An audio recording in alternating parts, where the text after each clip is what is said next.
It's 8 o'clock. Greetings. Welcome to another week of Master Force with Shemsu-t. I'm so thankful that you are joining us for this Thankful Thursday. And this Thursday, we have a wonderful show for you. We're going to be talking about the grounding ourselves in the principles of wealth. So I'm glad that you're here, and I'm glad that you're going to hear such great information from my mentor, Dr. Asar Hapi. So before we get started, let us go ahead and welcome everybody in to the Female Solution.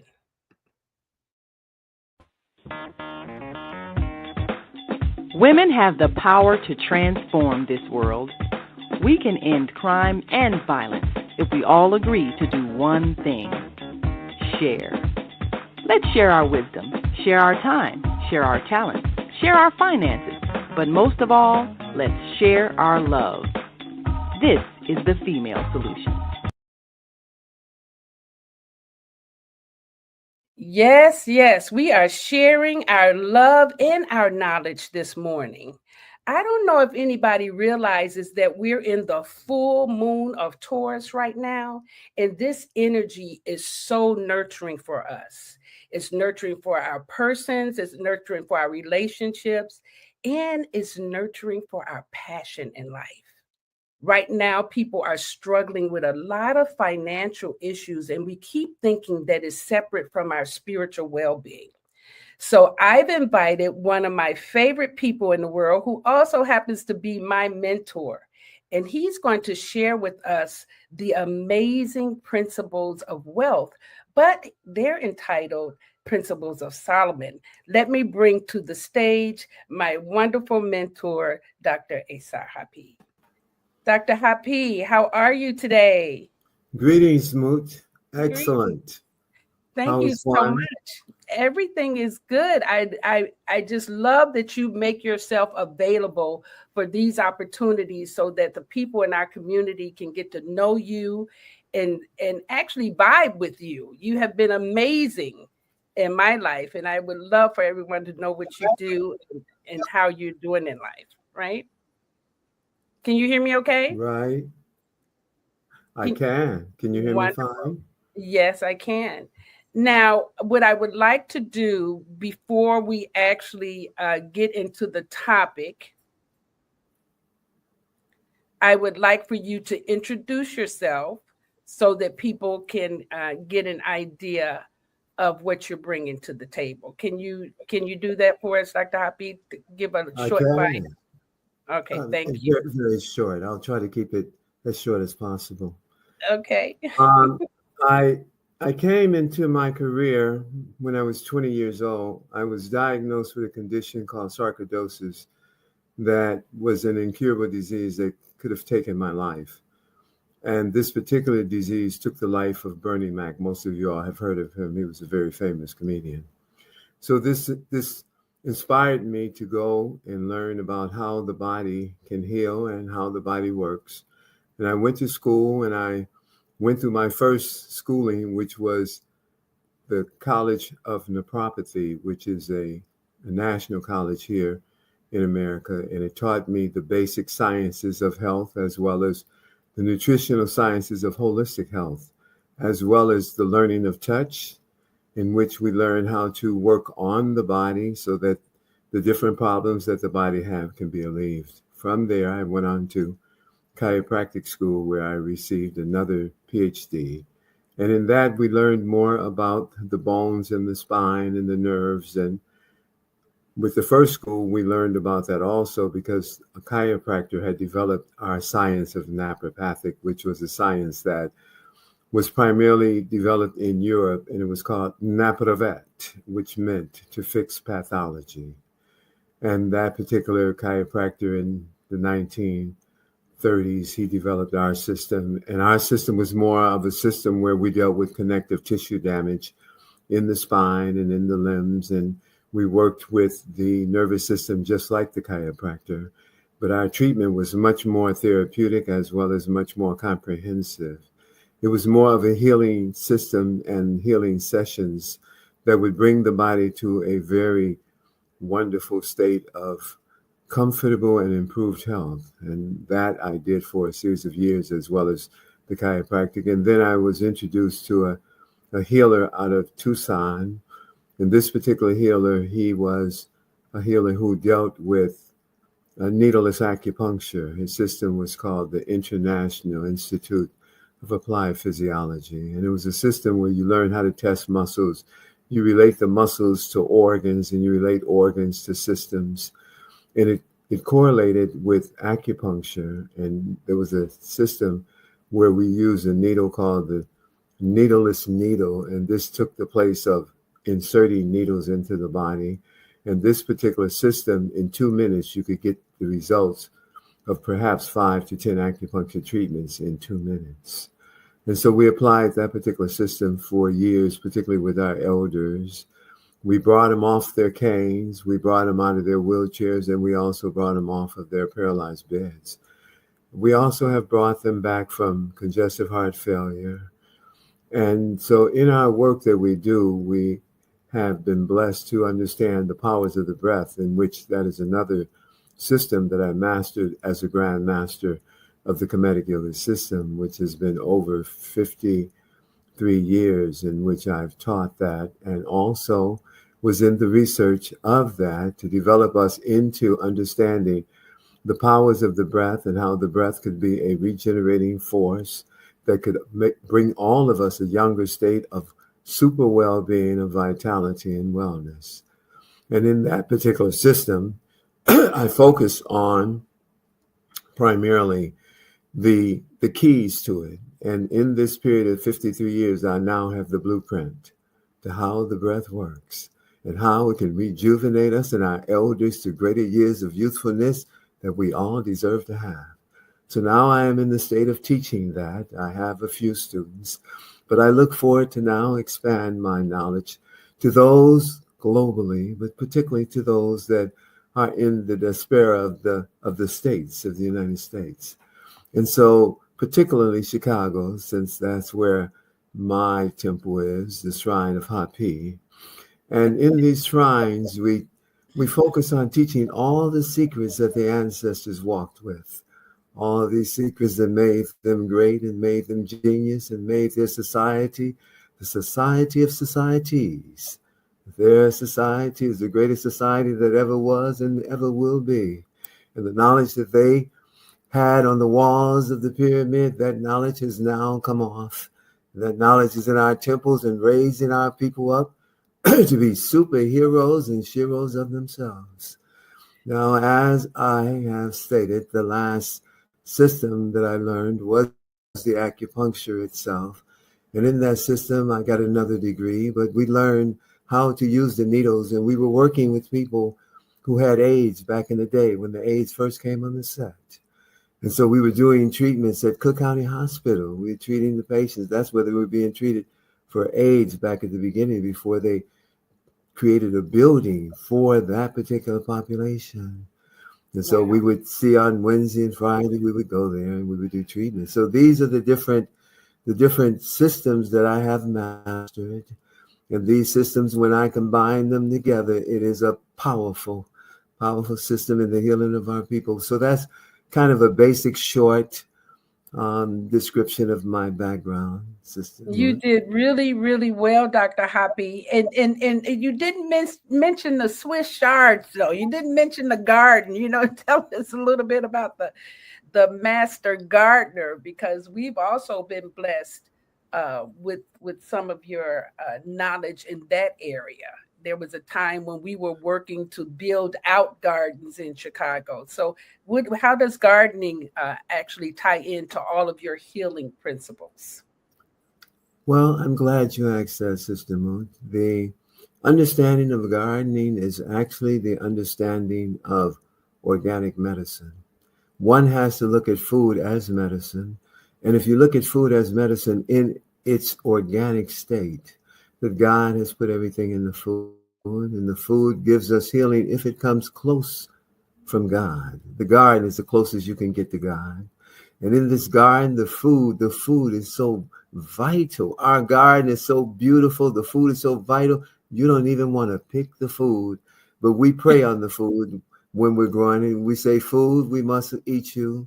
So grow great. We pray, God, let the food grow great. Let the food know we must eat them so that they can give us greater life. And so the garden is our closest access to God. And so in the garden, one has moments of meditation. In the garden, one has moments of relaxation. In the garden, one has moment of exercise. In the garden, one has the ability to strengthen themselves with the soil that they lift up and move around. And in the garden, one sees the manifestation of God. One sees the growing of these seedlings that then become strong. Our Swiss chard, Moot, our Swiss chard is the delight of delights. Our Swiss chard is so delicious. The leaves, if you see one of our leaves might be 2.5 to 3 feet tall. One Bigger than my leaves new become, grandbaby. Yes, yes. I'm not trying, that's right. I'm not trying to be violent. But one of those leaves is a whip. The grandbabies would see that, and you just swish it on your arm. And the grandbaby say, "Grandma, don't beat me with that." This Swiss chard is so good. It's so delicious. And so we Yeah. give the Swiss chard to our patients when they come to see us. We send them home with a bag of the Swiss chard and the tomatoes and the okra. And also we give them some, we have the celery, we have the celery. Yeah. So divine. So next time we must show a picture of the We garden must show that yeah, we have absolutely. here at the Yes. temple. We must We'll show do the that the people next what a time. garden really is supposed to look like when it is in its most vital state. 11 beds we have, and the 11 Right, beds is a very nice spread when you look at it, right. full of nourishment in its abundance. Naima says, greetings, Dr. Hapi. Thank you for sharing your wisdom. I can testify your methods work. You are still as vibrant as ever. Wonderful. Thank Thank you, you, Naima. my goddess. That's Naima. Thank you, my Yeah. goddess. And then Higher Learning says, looking forward to an awesome show with you, Dr. Hapi, with you and Dr. Hapi. Wonderful. So now, Dr. Hapi, I want us to go ahead and talk about what it is that you're going to be sharing today. So I'm going to let you go ahead and get into. I didn't want to take myself out. Okay, there we go. All right. So now we want to go ahead, Dr. Happy, and get into the principles of Solomon. So, are you back with us yet? I am. I'm right here. Okay. So you want to go ahead Yes. and get into the Yes, principles of I do. Solomon?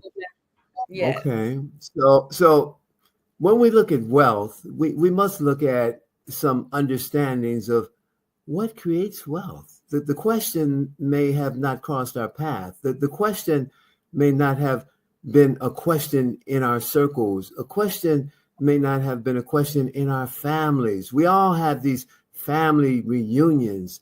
And in these family reunions, they're so festive. We eat, we drink, we be merry, we be happy. We have such a wonderful fellowship. But this question of where does wealth come from and how do we create it so that our family can have a greater future where the future is maybe perhaps not lined with gold but lined with comfort, because the wealth, it brings us comfort, it brings us convenience, it brings us the ability to not toil so hard, to not be so stressed in life, because that stress then brings illness, and then the illness then take us into the need for more wealth so we can get out of the illness, but we don't have no money. So it creates a vicious cycle for us in our health. So the principles of Solomon became a concern of myself as I saw deprivation and poverty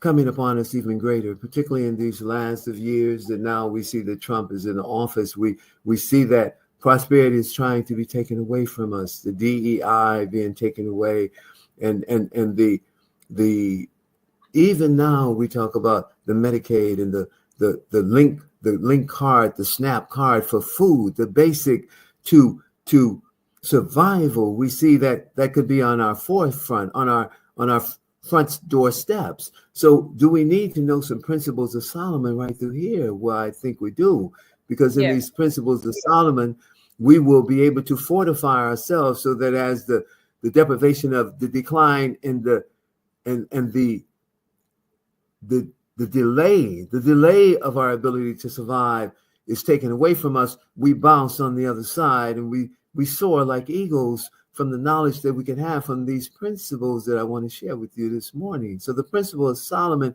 it basically starts with that Solomon was a wise man, and he had a society of people that he had to be responsible for. So he taught them this first principle that we all need to know, that we may have never been taught. But if we have not utilized. And if we had utilized, we would sit in a level of comfort knowing that there is some resources around us to allow our life not to be torn through the turbulence of the social effects that political decisions can be made upon us and our well-being. And so these principles of Solomon, they start like this. Solomon said that there will be a famine. There will be a famine every 7 years. There will be a famine. And this famine will make it very hard upon the people to survive. And this famine was brought about through the weather. So in 7 years, there would be a drought. And in this drought, there would be a lack of food. There would be a lack of wheat. And because there was a lack of wheat, the cost of wheat would be higher, like we are in today's time when we talk about inflation. And just the other day, in these last couple of days, they talked about the political ramifications of that, and that the politicians, the Democrats who were talking about the economy, they were the ones who won.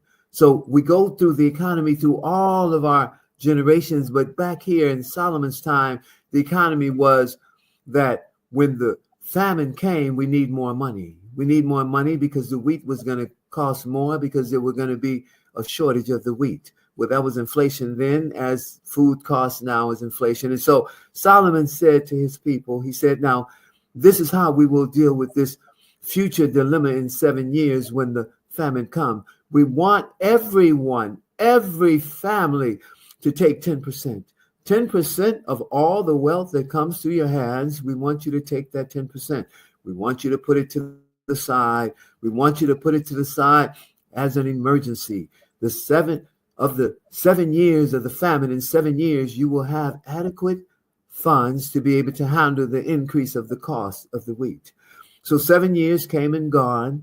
The famine came, the wheat was short, and all of Solomon's people had that extra 7 years of resources. So when the cost of the wheat was higher, they all could afford it. The change in their lifestyle did not change. The desperation in their hearts and minds did not come to them, because they had prepared well. So this preparation is something that we must do as we see what's on our doorsteps now, with the decline and with the separation, the subtraction of the prosperity, the little prosperity that we had, the subtraction of that. And so we must rise to this other side and understanding this prosperity, because wealth is only prosperity when you have put it to work through principles, starting with this first principle of Solomon. So all of Solomon's people was fine, and all of Solomon's people, they thrived through the years because they kept this particular principle. Now, Doc, let's talk about that. 10%, it's a mentality, isn't it? It is a mentality, because, Moot, the 10% is just a starting point.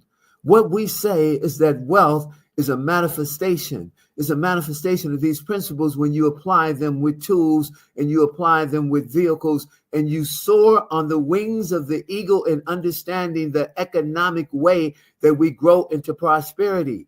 The economic way is we must first start with the seed. The 10% is the seed, Moot. If we don't have a seed, how can you grow the vegetables in the garden? How can you create abundance if you don't have a seed?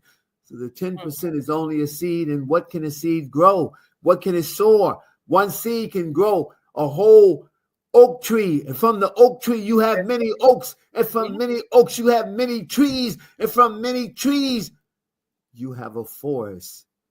And so Yes. from a forest you have an Amazon ecology. That is the prosperity of wellness that I see in its metaphor as it relates to our well-being. Financially, it has to move to the level of the word prosperity. And how do we generate that? And that is the first principle. Well, Eating the seed. planting the seed. And I think in our community, when we think about 10%, we think we're taking something away from ourselves, right? Like, I need that 10%, but actually we have to look at that 10% as though it's not there. We just put it aside and it's just not there, and we let that build. Is that what you're saying? Exactly. What we have to see is we have to see the understanding of the squirrel. The squirrel in the fall, he gets the acorns. He gathers the acorns and he hides them for the winter to come and for the spring to come. He hides these acorns. Now the acorns came from the oak tree. And through the winter, he has food. That's how we have to see the 10%. We have to see it as we must gather, because we must move through these seasons, the seasons of our life. We must move through them with planning and execution on these principles. Life, when we plan it, like you plan a garden, now the food can show up in the fall because you dropped the seed. So the food here is the prosperity that we need. So when there's a cost for something, our children do not have to despair. Our children do not have to not have. So we have been in the land of the have not. We must move into the land of the have. And the land of the have is where King Solomon was with his people. So now it's time for us to return to that. And only those of us who have the eyes to see, and I do not speak of the two eyes, I speak of the third eye of the wise mind that Solomon walked with. When we activate and open that eye, we will then give the vision of the planning, execute it, and watch it manifest in the magic of prosperity, moving through our families. Yes. So Doc, I got to be mindful, because we don't have our 2-hour show. We have our 1-hour show, and I want to get this. Okay. So now we have that first one. We have our 10%. And now we're going to have our 10%, and we put it away, and we're not going to bother it. We're going to set it up and leave it, and it's just going to be there to grow. Now, after that, what is the next principle? Well, we can't just leave it, Moot. We can't just leave it? No. Can't just leave it. It's going to grow, right? Well, but again, we have to know how to grow it. See, this is the watering. See, first you have to have the seed, then you have to come with the watering. So we have to share the watering principles with our people, so that when the sudden wealth come, they understood how it came. They understood how to manifest it and to keep manifesting it from now on. Okay, so we're going to, is that where we're going to bring in now? Let's see.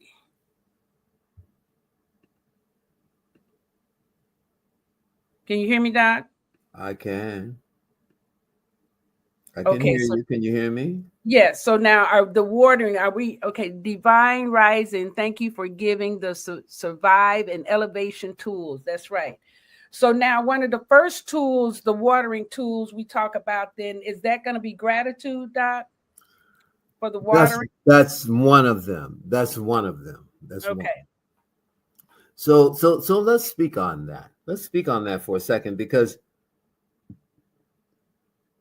what we have is that gratitude is an action. It's an action. And if we don't do this action, we can't show we have gratitude. And if we can't show we have gratitude, we cannot get favor. It's favor that gives us prosperity. Favor. Favor is something we never even talk about as it relates to gratitude. So gratitude is an action, and this action starts with something we do. So let's say, Moot, let's say you were stranded on the side of the road. And while you were stranded, there was this man, he was begging. He was begging you for a handout. And you said, I'm not giving no money to that beggar.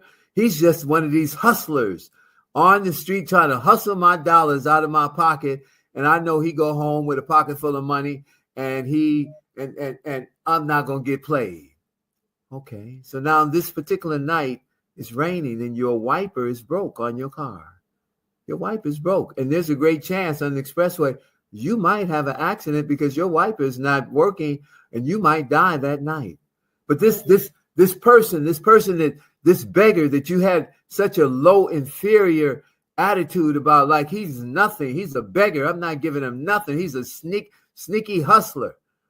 He's only trying to survive. But meanwhile, you about to die. You might die this night on the expressway. And he says, can I help you?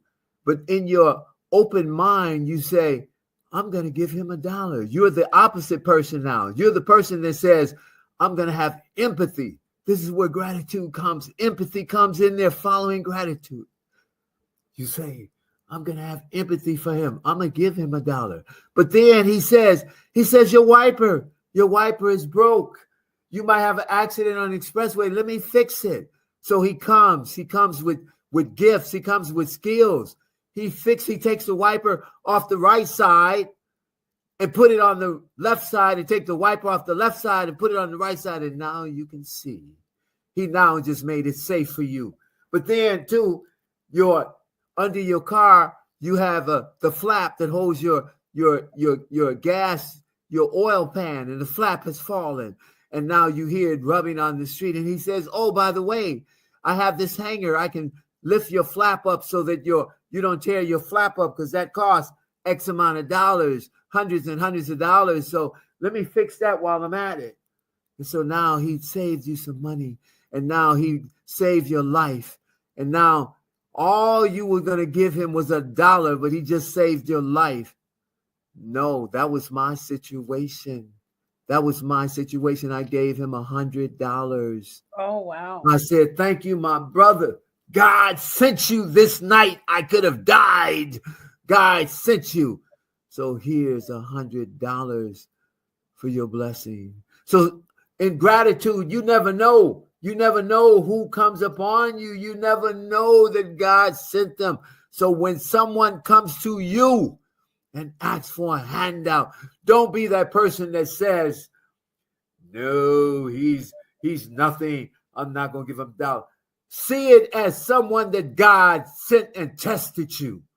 Tested your gratitude. You know, that's a great point because God is always sending people to us. To test us. To test us, to grow us, to give us a mirror. Yes. Yes. To give us an opportunity to actually reflect on where we are in our own goodness or where we need to become a little bit more generous, right? A little bit more generous. Yes.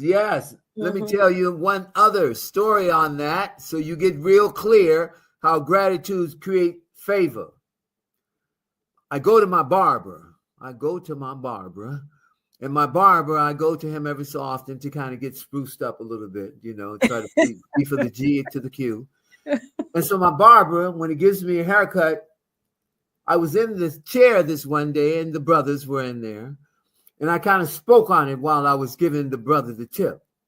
Now, the haircut was $40. I gave the brother $55 because they say you should give at least 15%. Well, 15% of 40 is $12. And so I said, no, let me sprinkle a little on top of that, a little dressing on top of the 12. So I gave him 15.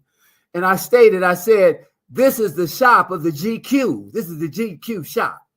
I say, all the brothers in this shop, I know they take care of their barbers real good because the barbers have them looking like $1 million. I say, every brother in here who's getting a haircut, I know you do your barber real well and give him at least a 20% tip. I know you give him at least 3 times what the average person may give him. Is that true, my brothers? I got the sound of a churchyard mouse. The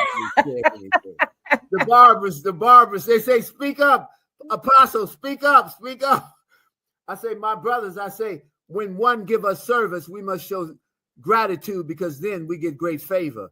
On that day where you might have an important event to go to and you need your barber to get you straight, and you call and your barber saying, no, I'm too busy for you. But if you was that same brother that blessed him through the seasons, he'd say, oh, I got a little extra time for my brother, because my brother knows about the law of gratitude, the principles of gratitude. So I'm gonna sprinkle some gratitude on him by making him GQ for this event.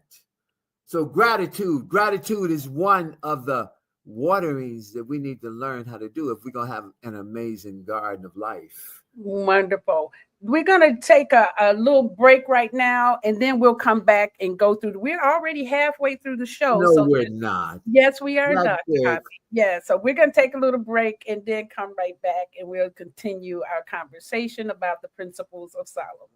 Thank you.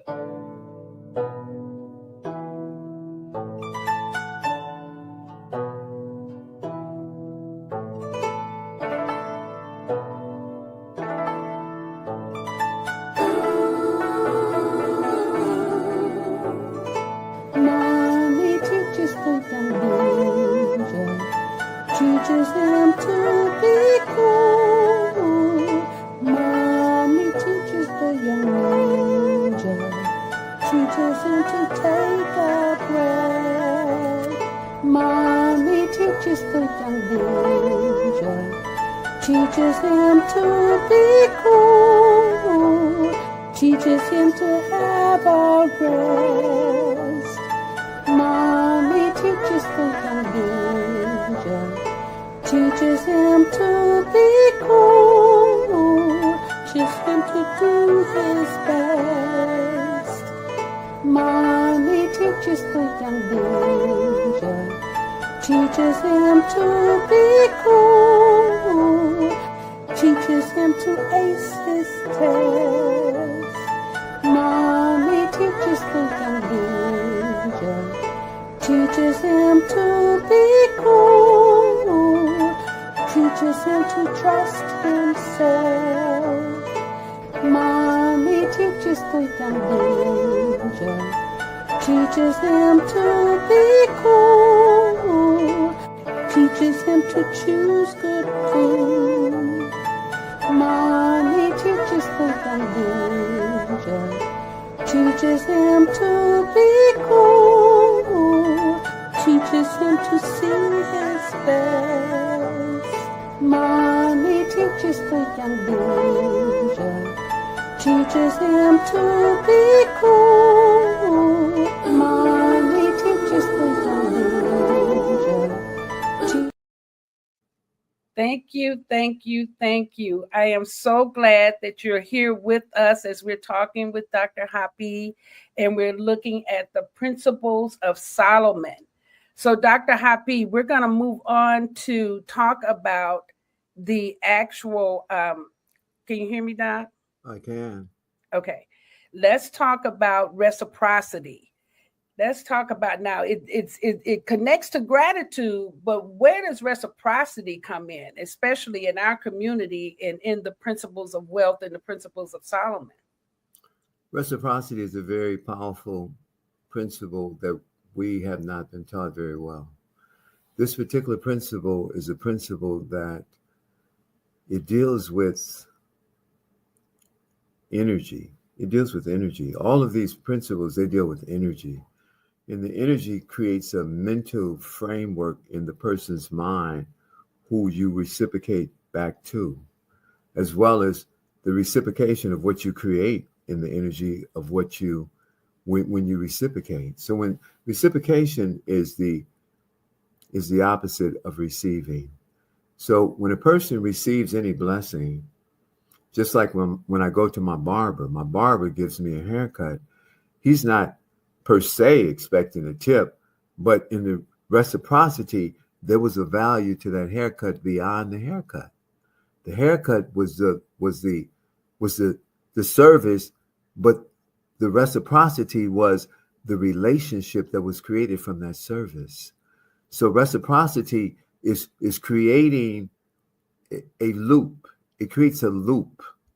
And there's this word they say, people make the world go round.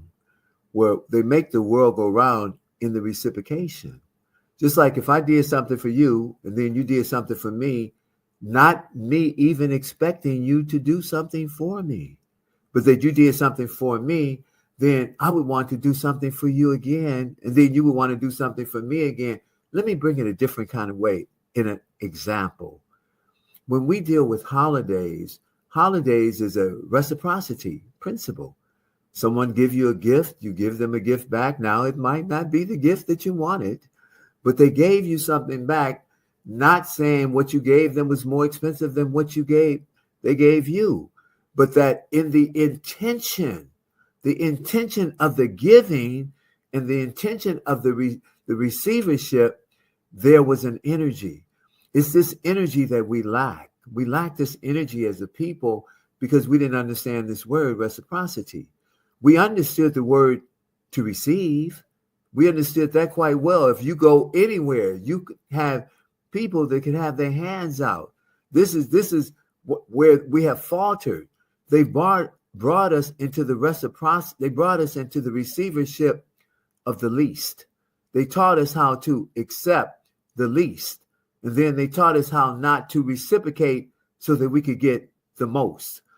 In the receivership, if we look at, what Trump is doing, we look at the lack of services that will be provided in food and in health and even perhaps in housing. Trump could pull another Trump card and say, I'm going to take housing away from the people now.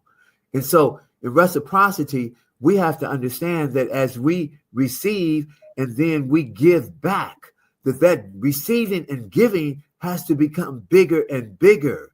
And that's why when you see those who are wealthy, you see their names on buildings. You see like the University of Chicago, and you see the name of alumni who went there and they made a lot of wealth. And when they died, they left it to one of the buildings and they named that building after the wing of that person that gave billions into that university. That's reciprocity at a higher level. But at a lower level, reciprocity is someone does something for you. Like in our community, we have a community where we know how to grow prosperity. And so we have a person in our community, her name is Amawi, and she helps everyone that comes into that community.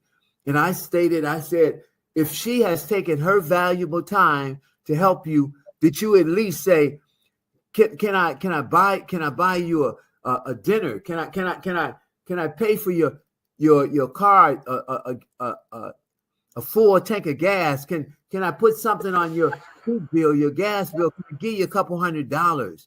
So reciprocity is the giving back. When someone does something for you, when they give something to you, give something back. Show, if not in action, to at least ask them, is there anything I can do for you? Just like when the postman deliver your mail the whole year through the rain and the snow and the sleet. Do you have an envelope for him at the end of the year? Here's for Christmas. Here's something. Do a little something. Take your family out for dinner. So that's reciprocity. We have to look at the value that we can share if we understand what we have to give. And so it's more the giving than the receiving. We have to move out of the receiving mindset and move into the giving mindset. And that's the mindset where favor will soar for you. One of the comments is Vieta says Section 8 housing benefits are maybe taken away, right? It's time to buy land collectively. Now, that would go back to that first principle. If we're actually dealing with, putting away 10% and we collectively come together with the 10% that we've collected, we can actually put together enough money, to buy land with a community of people. What do you think of that, Doc? That is absolutely right. That's why we deal with the first principle. See, if you don't have the first principle, we talk all day about what we need to do. But if we can't rub two nickels together, it's a fallacy of our mind. Because our mind has not been developed in planning. And planning deal with principles. And if you don't have principles, principle planning create policy. We have to create our own policy of our future existence. And that policy have to come from the collective. The collective, all is coming together with the same mindset, which I spoke of earlier, that this is what Solomon did. This is why his people were prosperous, because they did first save and came together and built. And so this is what we must do if we are collectively, mentally, intentionally planning our way out of the dilemma that we see coming at us. See, this is not just us having a conversation on this podcast. This is a conversation based on what is happening in our reality socially right now that will be affecting millions of people. So that takes us into stewardship, Doc, because that's what we have to do. We have to become stewards of our funding. And you know, you talked about being more generous, but part of it is that we're spending frivolously. Right? We're not inside of the vision for the future. So to be good stewards, what does that look like? So we've saved our funds and we've applied reciprocity. We've had gratitude. So where does stewardship come into this as far as wealth? Stewardship is a mentoring. It's a mentoring of how do we now put it all together? How do we put it all together? For those of us who have been on this track, we've been in this journey for a minute. And in this journey, we came across the path of those as we were thinking about the future. And thinking about the future, how do we want our future to show up? The ancestors were very much into prosperity. They gleamed prosperity. If you see all the gold that was around them, they gleamed prosperity. So in our stewardship, we now have to mentor those who do not have prosperity. We have to mentor those who do not and have not embraced these principles. We have to mentor those who need the vehicles to grow their prosperity. We have to mentor those who are ready to soar. We have to mentor those who do not want the same life they've had, do not want a lesser life than they have had, even if their life had been to the most basic level. The people who live off a few $100s a month on food stamps and food and housing vouchers, that is on the low end of the stick. That's on the low end of existence. That's like you're begging to barely survive. No, in stewardship, we teach you, if you're ready, we teach you how to take that seed of that beginning little money that one must save from Solomon, from the first principle. We teach you how to put that on the wings of a falcon and grow that prosperity into a bountiful harvest of resources from the financial side, so that in 1 year, you're already out of the danger of desperation of survival. In 2 years, you are already at a level where you can fund a community, where you can create the land as well as the buildings in 2 years. In 3 years, you can create a whole campus, $1 billion campus in 3 years, if you understand these principles and you are a true seeker. See, in these principles, we're only looking for people who are seekers, seekers to be stewarded, seekers to be mentored. We're looking for seekers not just of the prosperity of the wealth, but the prosperity of health, because that is the first prosperity in our world. The prosperity of health is the prosperity that every day I wake up, my breath of life is stronger. Every day I wake up, my physical is feeling far more vital. Every day I wake up, my mind is sharper. Every day I wake up, I soar like the falcons, and I bring the vitality to myself, to my family, to my garden, to my community. I step into the phoenix rising out of the ashes. That's where we are right now. We are the phoenix in the ashes, being consumed and burned up, because we don't have the plan. We have the plan. Well, you know, are you the seeker who's ready to be rescued and become a hero and shero of yourself, your family, and our community? Absolutely, Doc. And I know for a fact, because I grew up on 53rd and Prairie on welfare with food stamps, with no parents to really support my vision for my life. Who is this? The female solution says, teach, preach, Baba Hapi. Absolutely. And I have traveled the world. I've been able to create my own fund from energy. I can say that, probably one of the most generous people in my life has been you with your knowledge, your healing. I mean, really helping to ground the energy of what we're talking about today has been so insightful and useful in my life. And that's why I wanted to really bring this forward so that everybody could hear that you can start from nothing. Nothing. 5 cents. And still start from 5 cents. Yes. In the willingness, are you willing to be a seeker? Are you willing to be a steward and be taught? Yes. If you look at my life, Moot, if you look at my life, all you see is prosperity all around me. Yes. From the breath I take, to the moment I walk out into my garden, to the moment I walk out into my courtyard, to the moment I walk out to smell my flowers, to the moment I walk out to see my vegetables growing vitally. All of this is prosperity. All of this is wealth. And we must take this and we must raise our families up in it. We must raise our community. God is waiting on us. Yes. I think we did an injustice when we made people think that cash is king, when That's actually right. It's just a force. It's a tool. We have to use it like we use all our other tools, but we haven't learned how to use it like a tool. Yes. Because we spend frivolously. We buy stuff we don't even need, and we take ourselves into debt we don't even have to go. Mm-hmm. So that's management. That's one of the aspects of a good steward. You learn how to manage what you have, and you learn how to always, with whatever you have, take a little bit and put it to the side like Solomon, so you can grow it into a mountain of prosperity on all the levels, not just in your social surroundings of the convenience and the prosperity around you, but in your body temple.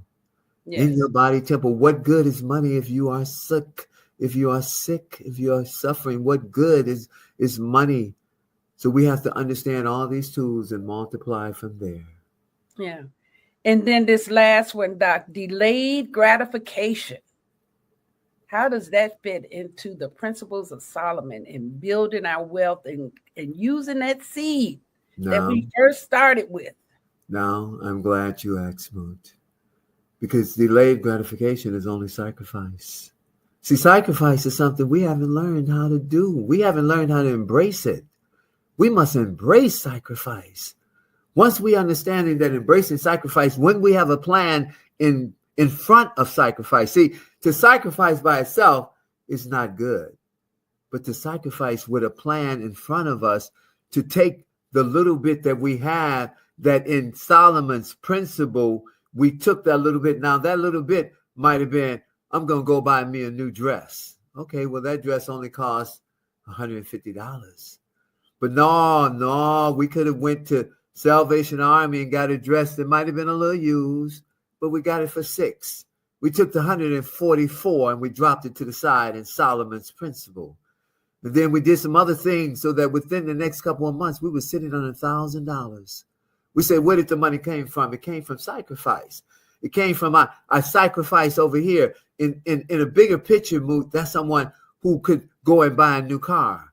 But instead of buying a new car, they bought a used car and they saved that extra money. Or that's that person that instead of buying the car, they rode on the L and the buses for X amount of time with that money that they would be paying for the mortgage or paying for the car.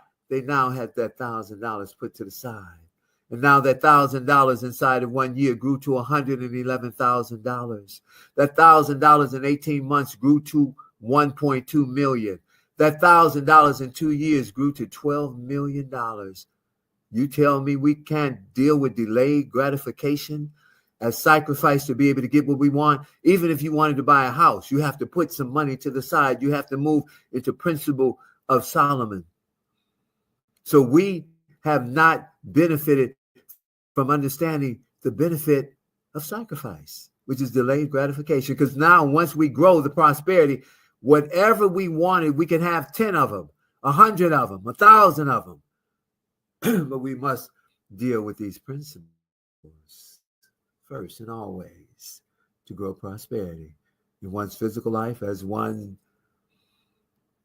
social life, as one's community life.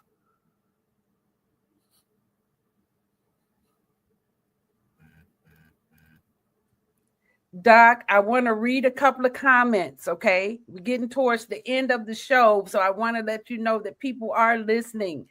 So Cinabella says, the seekers of stewardship rise like a falcon.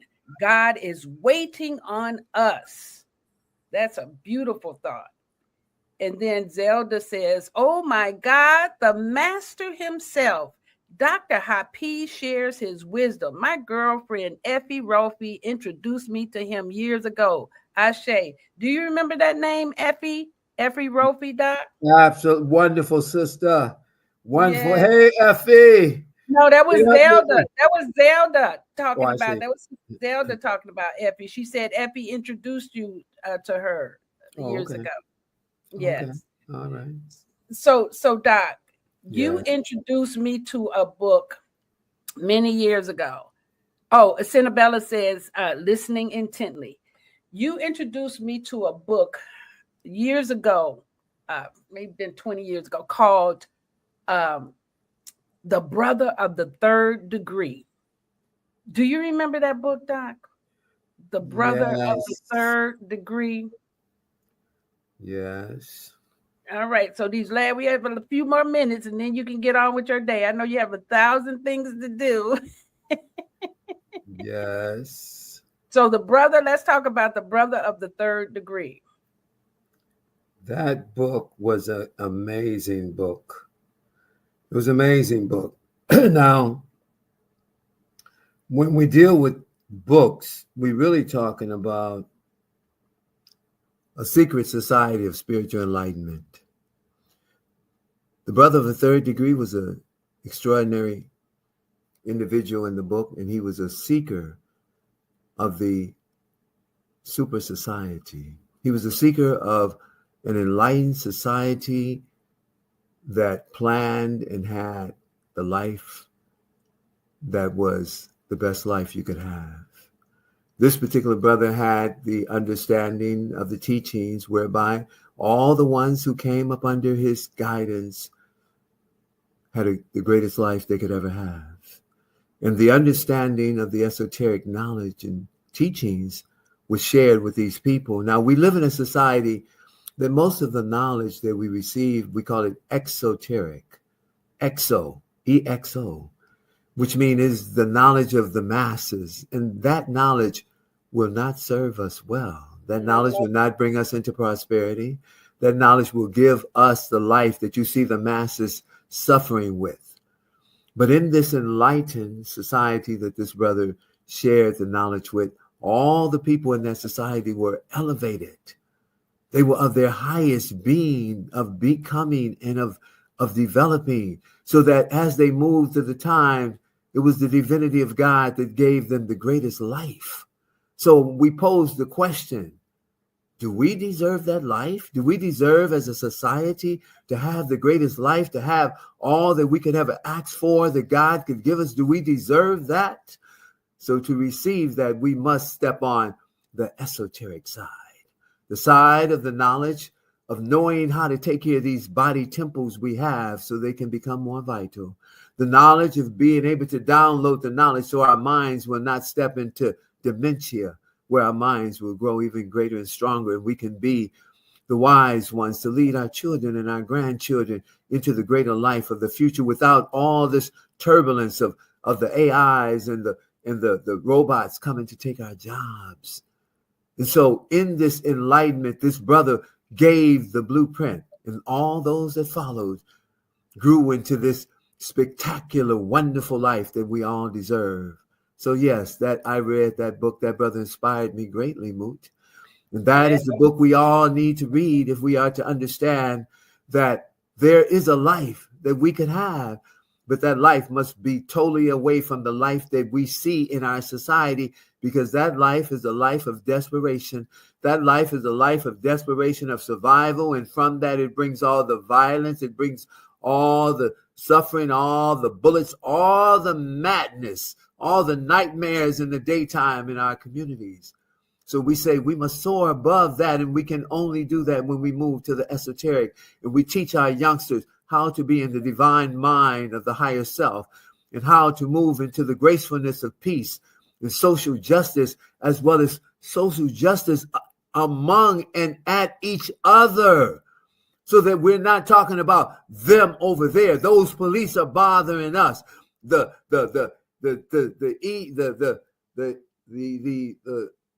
Trumpsters, all the Trump troops and all that. If we are in order, there would not be a need for them to even be there. So we must bring ourselves into this higher level of being that only our esoteric awareness of ourselves can direct and lead us into that direction very successfully with great confidence. That's right, Doc. In my teaching, when I started teaching my young men back 30 something years ago, and one of the first things that I taught them was how to be invisible to the police. Yes. Like, and then I taught them security.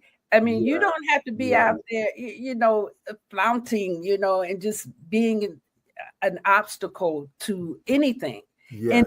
And according to universal principles, what you resist persists. Yes. What you focus on, right? What you focus on is going to continue. So we have people protesting as though that's going to make something go away when it's just going to make more of it. Yes, absolutely, absolutely. Well, Moot, as you know, being the master teacher of Master Force, that you have shared the knowledge with the people of many, many years, quite generously. You deserve so much reciprocity. You deserve 10,000 roses. Thank you. 10,000 roses with $100 in each one of them. Oh, wow. Thank you, Doc. Now, before I get all of that, I want to make sure that we talk about one more book, because anytime you get money unexpectedly or you haven't planned for it, sometimes you can lose it real quick. This is what happened to people when they win the lottery. 3 to 5 years later, the money is gone. Scottie Pippen, the famous basketball player, Michael Jordan. Yeah, money gone because he didn't have the understanding of wealth. He didn't have. So share. Tell me about. I want you to talk about the book, another book that you told me about, Sudden Wealth.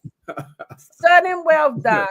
Okay. Right, and you can get both of these books you can get off of Amazon, whatever. But Sudden Wealth, you have to get prayer. You got to prepare this book, for that. Everybody needs this book. If everybody's going to be on the path toward prosperity, and we want everyone to be on the path towards prosperity, because if you are not on this path towards prosperity, you are in a rut. You're living from paycheck to paycheck, just about $4 above broke. And if you got fired tomorrow, your life would be in a turmoil of turbulence that would move you to desperation in less than a month. So this book, Sudden Wealth, is a book that gives you a roadmap.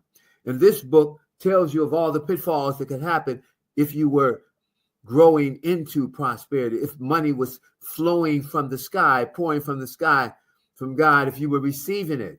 And we already have the blueprint to help you receive that. But in receiving it, you need to be up on this book, Sudden Wealth, so that you can hold on to it and grow it. And in this book, they tell all of what you need to do. The author name is Robert Pellegrini. And you, if you put that up in the chat or wherever I have it. Yeah, it's flowing through, Doc. They can Robert see it. Pellegrini. Yes. That book, that's one of the books, Moot. That's one of the books. But there's another book. And we didn't even talk about this book, Moot. But some people might have heard of this book. This book is called Rich Dad, Poor Dad. Oh, yes, that's one of my favorites. Yes, Doc. Yes. Who is that by, Moot? Who is that by? I can see it in my head. What's his name? I can't remember, Doc. I can see it. I have it in my book. Okay. It's gonna come. Yes, but Rich Dad Poor Dad is one of my favorite. Robert Kiyosaki. See, I was waiting on you to see that Robert was the first clue because it was Robert. We had already left Robert.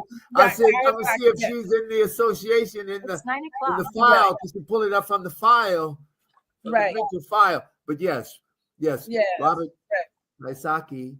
He was an islander from Hawaii, and his father was a professor. So being in the knowledge, being a professor, you would think his father would be prosperous, but those two words don't go together. You could be a professor with a job. So his father was just above broke, but his friend had a father who was an entrepreneur, very wise. And his friend taught him the principles that I speak to you now. He taught him the principles of Solomon. First, save you some money. You can't do anything until you first put some money to the side. And then he taught him about buying houses and taught him about entrepreneurship. And he managed grocery stores, and he took the stewardship of his friend's father. And now he's worth about $300 million. Yes, Doc. Thank you. We have one final comment, and then we have to wrap up. She says, wow, blown away by this teaching today. Thank us, united spirits. We are united spirits. That's what we are in the female solution. Let me drop this last moment on you. What, Doc? Let me leave with this last moment. Okay. Because sisters are of feelings. They are the masters of the feelings. They are the tempest, the priestess in the house. Mm-hmm. And so they are the administrators of the money. So when money comes into the house, it must be given to the goddess. Give your money. I'm talking to you brothers. Give that money to the goddess, because she will hold on to it for hard times. She'll be able to put a two and few together and have a meal. So give that check to her. Because I know the brothers, they are frivolous. They will go and throw dollars and spend money and buy toys and leave the household in a desperation. So the goddesses, they are the administrators of the money. Give them that check and watch your prosperity in your family grow. Because if they're using the principles of Solomon, the phoenix is rising. All right, Doc. We'll leave it on that note. Thank you so much. I hope you'll come back again and share with us. And I hope you have a lovely day. We really appreciate you. We honor you, and thank you so much for your gift today. Well, thank you so much for inviting me, Mood. You know, it's such a pleasure always to be in your presence, because you're always dropping. It's almost like a golden goose. If a goose was golden and everybody say, follow that goose, she's gonna be dropping golden eggs. That is you, Mood. You're golden. But instead of a goose, you're a golden angel. You're a golden angel because you're dropping words of wisdom that leads to great levels of prosperity. See, once we understand what prosperity is, we really, really, really don't. But once we do, we will have a thriving community. And the stewardship will not be wasted. And our children will honor us. Yes. In the future. Thank you, Doc. You're welcome, Mo. We've come to the end of our show today. If you missed any broadcasts, go to our website for the audio and video archives at www.thefemalesolution.com. On behalf of our team of radio hosts, I'd like to thank all of you who participated in today's discussions. And to our global family joining us from all around the world, we say thank you. To our family in China, xie xie. India, dhanyavad. Japan, arigato. Korea, kamsamnida. Russia, spasiba. Germany, danke. Poland, dziękuję. France, merci. Spain, gracias. Italy, grazie. Egypt, shukran. Ghana, madasi. Nigeria, eshe. South Africa, ngiyabonga. Senegal, jaref. Kenya, asante. Israel, toda. Pakistan, shukriya. Afghanistan, tashakur. Saudi Arabia and Palestine, shukran. Assalamu alaikum wa rahmatullahi wa barakatuhu. Thank you, and may peace be upon you and the mercy of God and God's blessings.